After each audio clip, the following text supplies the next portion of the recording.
बिस्मिल्लाहिर्रहमानिर्रहीम। अस्सलाम वालेकुम। मैं हूं engineer Yasir Siddiqui. Egg incubator manufacturing course के सिलसिले में आपको बताया जा चुका है कि बुनियादी तौर पे वो 4 फैक्टर्स होते हैं जिनके ऊपर सक्सेसफुल कामयाब हैचिंग डिपेंड करती है। जिनमें से पहली चीज़ है टेम्परेचर का सही कंट्रोल, दूसरी चीज़ है ह्यूमिडिटी का सही कंट्रोल, ह्यूमिडिटी का मतलब है हवा में नमी की मिकदार, तीसरी चीज़ है एग रोटेशन, और चौथी चीज़ है अंडों के लिए ऑक्सीजन की फरहमी, जिसको हम वेंटिलेशन कह सकते हैं। ये 4 फैक्टर्स हैं जिनके ऊपर कामयाब हैचिंग डिपेंड करती है। जब हम टेम्परेचर की बात करते हैं तो उसके बाद ये देखना ज़रूरी है कि हम किस अंडे के कॉन्टेक्स्ट में बात कर रहे हैं, यानी कि किस परिंदे का अंडा है, क्योंकि मुख्तलिफ़ परिंदों के लिए जो सेटिंग्स हैं वो डिफरेंट हो सकती हैं। फॉर एग्ज़ाम्पल, हम जिस परिंदे की सबसे ज़्यादा हैचिंग की जाती है हम उसी की बात करते हैं, और वो है मुर्गी, चिकन, यानी कि मुर्गी की हम अगर बात करें तो उसके लिए आम तौर पे जो दर्जा हरारत तजवीज़ किया जाता है वो फ़ारेनहाइट में तकरीबन 100 फ़ारेनहाइट है, और डिग्री सेंटीग्रेड में उसको हम कहते हैं 37.5 या 37.5 से लेकर 37.8 तक। यानी कि यहाँ पे अगर आपका टेम्परेचर रहे तो आपको बेहतरीन हैचिंग मिलती है। टेम्परेचर के हवाले से ये बात याद रखिए कि टेम्परेचर की विंडो नैरो होती है, यानी कि टेम्परेचर में आपके पास मार्जिन ज़्यादा नहीं होता। अगर आपके इंक्यूबेटर में टेम्परेचर का डिफरेंस ज़्यादा आ रहा हो, यानी कि 2-2, 3-3 डिग्रीज़ का आ रहा हो, तो ज़्यादा इम्कान यही है कि आपको अच्छी हैचिंग नहीं मिलेगी।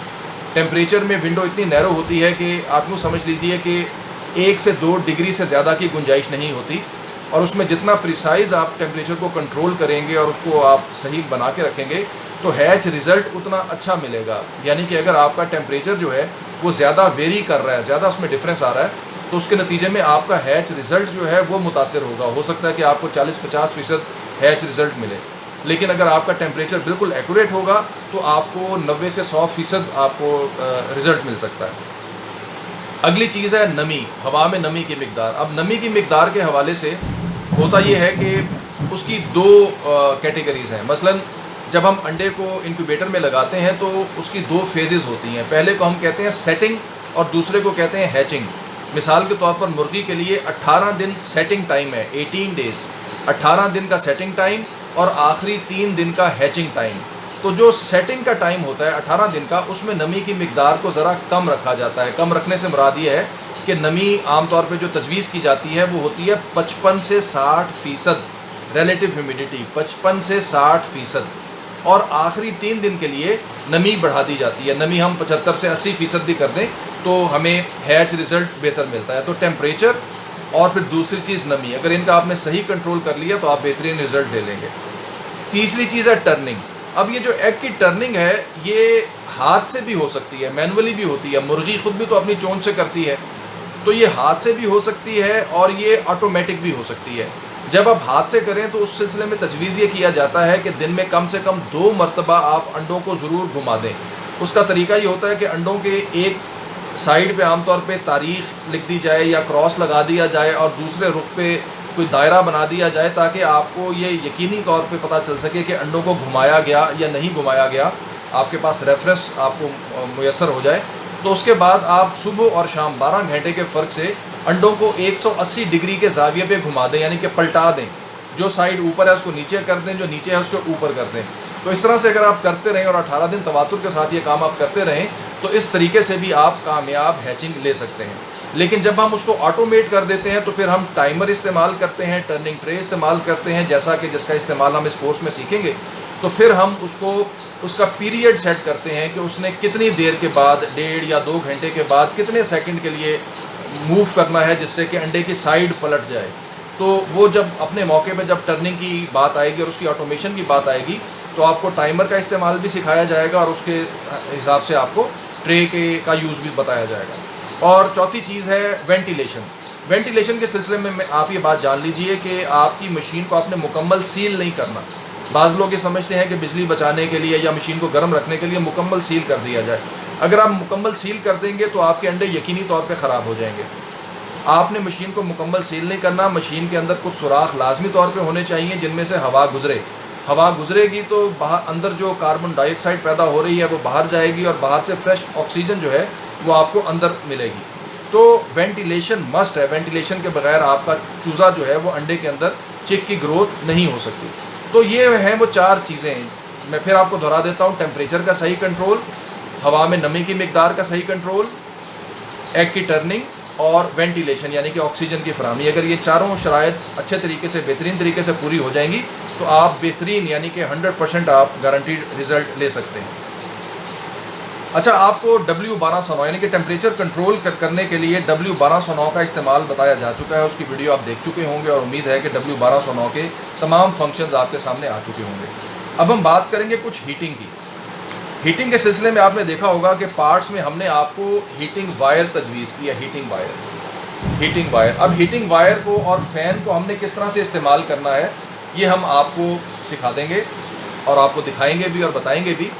इस सिलसिले में आप ये चीज़ याद रखिए कि हमने बल्ब इस्तेमाल नहीं करना। मार्केट में सबसे ज़्यादा कॉमनली बल्ब इस्तेमाल किया जाता है, लेकिन बल्ब हमने 2-3 वजूहात हैं, रीज़न्स हैं कि हमने बल्ब इस्तेमाल नहीं करना। नंबर 1, पहली बात यह है कि बल्ब रिलायबल नहीं है। बल्ब कभी भी फ्यूज़ होकर आपको फेल कर सकता है, आपकी सारी हैचिंग ख़राब हो जाएगी।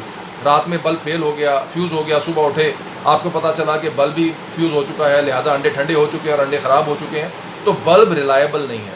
दूसरी चीज़, बल्ब हाई टेम्परेचर का सोर्स है। बल्ब के अंदर जो फिलामेंट होता है वो बहुत हाई टेम्परेचर पे ग्लो करता है, तो उससे फिर लाइट एनर्जी निकलती है।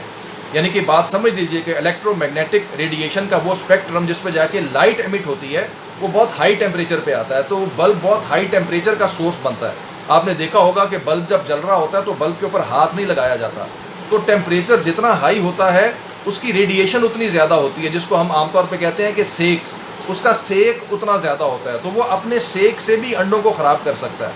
वो मशीन के अंदर हॉट स्पॉट पैदा करता है।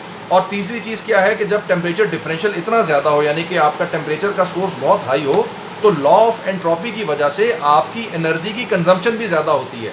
यानी कि जिस मशीन को आपने बल्ब के ऊपर ऑपरेट किया वो किसी दूसरी मशीन के मुकाबले में जो कि आप हीटर पे बनाएंगे वो ज़्यादा बिजली खाएगी। यानी कि बल्ब के साथ आप एनर्जी एफिशिएंट मशीन नहीं बना सकते, बल्ब की रेडिएशन से अंडे ख़राब हो सकते हैं, हॉट स्पॉट्स वजूद में आ सकते हैं और बल्ब रिलायबल नहीं है। लेकिन जैसे ही हम हीटर पे या हीटर वायर पे जाते हैं तो हीटर वायर में ये सारी खामियां दूर हो जाती हैं। ये रिलायबल है, ये लाइफ लॉन्ग है, यानी कि एक दफ़ा आपने लगा दिया तो ये सारी ज़िंदगी चलेगा, ये सड़ेगा ही नहीं। दूसरा ये कि ये लो टेम्परेचर सोर्स है, यानी कि आप इस हीटर वायर को लगा के देखेंगे तो आप हैरान रह जाएंगे कि इसको आप हाथ में भी पकड़ लेंगे तो आपका हाथ नहीं जलेगा, यानी कि ये लो टेम्परेचर का सोर्स है। और तीसरी चीज़ कि जिस तरह मैंने आपसे कहा था कि इसकी रेडिएशन नहीं है, चूँकि टेम्परेचर लो है तो रेडिएशन नहीं है, सेक नहीं है, तो आपकी मशीन का वॉल्यूम कम हो गया। मशीन का वॉल्यूम कम हो गया, यानी कि बल्ब के साथ मशीन का वॉल्यूम ज़्यादा रखना पड़ता है ताकि बल्ब का आपके अंडों से फासला ज़्यादा हो। लेकिन जब हीटर वायर आप यूज़ करते हैं तो उसमें आपको ज़्यादा फासला रखने की ज़रूरत नहीं, तो मशीन का वॉल्यूम कम हो गया, मशीन एनर्जी एफिशिएंट हो गई, मशीन की परफॉर्मेंस बेहतर हो गई। तो आज के लिए आप ये बात समझ लीजिए कि हमने हीटर वायर का इस्तेमाल करना है। अब ये एक स्टैंडर्ड बन चुका है, जितनी भी इंपोर्टेड मशीनें हमारे पास आती हैं वो सब उनमें हीटर वायर इस्तेमाल हो रही है। ये बेहतरीन चीज़ है और आपको बेहतरीन रिजल्ट देती है, जिससे मशीन का वॉल्यूम भी रिड्यूस हो जाता है। तो ये आपने इसको फिट कैसे करना है और पंखे को कैसे फिट करना है, देखिए हीटर वायर का कंट्रोल तो W1209 के ज़रिए होगा। पंखे को हम आमतौर पे 24 घंटे के लिए चलाते हैं। तो अब आपको इसके साथ मैं इंक्यूबेटर के अंदर से दिखाऊंगा कि किस तरह से हमने हीटर वायर को और पंखे को माउंट किया हुआ है ताकि आप खुद अपने इंक्यूबेटर के लिए वहाँ से रहनुमाई हासिल कर सकें। यहाँ पे हीटर वायर के हवाले से एक बात और समझ लीजिए कि हीटर वायर AC भी होती है, DC भी होती है, यानी कि वो हीटर वायर भी आपको मिलेगी जो 220 वोल्ट पे डायरेक्टली चलती है और वो हीटर वायर भी मिलेगी जो 12 वोल्ट DC पे चलती है। इस कोर्स में जो हीटर वायर आपको दी जा रही है वो 12 वोल्ट DC पर चलने वाली हीटर वायर है, जिससे कि आपका इंक्यूबेटर डुअल वोल्टेज बनेगा, जो कि बैटरी पर भी चल सकेगा और बिजली पर भी चल सकेगा। जी, ये देखिए हमने एग इंक्यूबेटर के अंदर ये जो चीज़ें लगाई हैं वो हम आपको दिखा रहे हैं। इस वक्त हमने एग इंक्यूबेटर को उल्टा रखा हुआ है ताकि आप ये क्लियरली देख सकें कि हमने इसकी छत पर क्या लगाया है। तो ये देखिए, ये फ़ैन लगा हुआ है और फ़ैन के ऊपर ये ग्रिल लगी हुई है। ग्रिल का मकसद ये है कि जब चूज़ा निकले तो वो चूज़ा भी पंखे के परों से ना टकराए और टकरा कर ज़ख्मी ना हो जाए, और इसी तरह से आप भी जब इंक्यूबेटर के अंदर कभी हाथ डालें तो आपका हाथ भी गलती से पंखे के परों को टकरा कर ज़ख्मी ना हो जाए। उसके बाद आप देखिए ये हीटर वायर है, यानी कि ये जो आपको लिपटी हुई नज़र आ रही है सारी, ये सब हीटर वायर है। ये हीटर वायर जो है ये 60 वॉट्स की हीटर वायर जो है ये हमने इस तरह से 4 पेचों के साथ जो है इसको बांधा हुआ है, और ये हीटर वायर जो है ये 56 एग इंक्यूबेटर के लिए बहुत काफ़ी है। और उसके बाद फिर इसके सारे कनेक्शन किए हुए हैं हमने यहाँ पे, यानी कि इस फ़ैन को भी हमने यहाँ पे कनेक्शन दिया हुआ है और इसी तरह से हीटर वायर को भी। तो ये हमारा मुकम्मल डीसी इंक्यूबेटर जो है वो तैयार हुआ है। और आपको नज़र आ रहा है कि फ्रंट पे ये W1209 लगा हुआ है और ये टाइमर लगा हुआ है और ये हमारा मुकम्मल डीसी इंक्यूबेटर तैयार हो गया। पीछे हमने एक लाइट भी लगाई हुई है, हम इस इंक्यूबेटर को चलाकर भी आपको दिखाएंगे कि किस तरह से इसकी लाइट चलती है और बाकी सारी चीज़ें किस तरह से काम करती हैं। तो यहाँ से आप ये अंदाज़ा कर लीजिए कि ये हीटर वायर को हमने किस तरह से बांधा और हमने पंखे को किस तरह से लगा दिया। पंखे को थोड़ा सा हमने उठा के तकरीबन 1-1.5 इंच हमने उठा के और हीटर को उसके पीछे, और पंखे के हवाले से ये बात आपने ज़हन में रखनी है कि पंखे को हमने इस तरह से लगाना है कि ये हवा ऊपर से नीचे की तरफ, यानी कि जब हम इसको उल्टा लगाएंगे तो फिर ये यानी कि हवा की डायरेक्शन ये होगी, यानी कि इस रुख पे इसने हवा को फेंकना, यानी कि छत की तरफ, और वहाँ से हवा निकल के हीट लेती हुई साइडों से नीचे जाएगी।